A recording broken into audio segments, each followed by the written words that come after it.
On va repartir de notre situation où nous avions une pièce sombre comme des maisons troglodytes à éclairer avec un panneau à LED.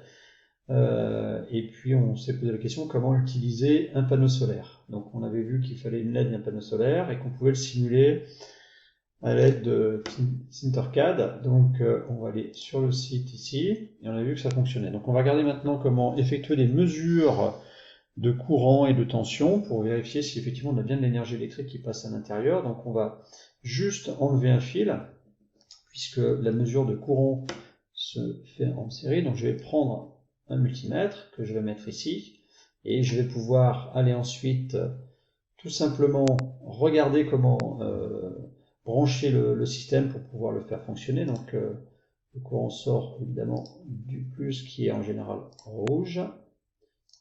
On va le relier sur rouge et ensuite on va le ressortir ici et on va le relier en série à la place d'un fil. Donc en fait l'ampèremètre remplace un fil.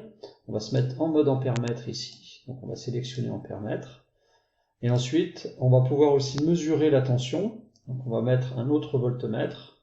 Ici on se met en voltmètre, cette fois-ci mesure de tension. Donc entre le pôle plus qui est ici et puis le moins. Donc là je vais me relier tout simplement en se connectant.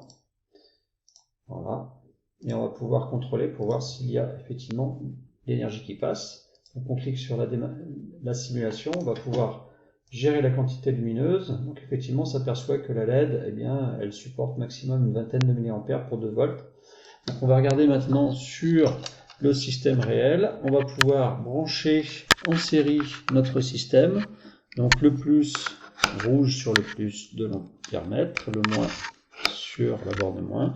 Et on va se mettre sur le bon calibre qui correspond au calibre maximal à mesurer. Donc là, on est à peu près, on voit bien que la LED s'allume. Voilà, on a bien un courant à peu près de 1,5 mA.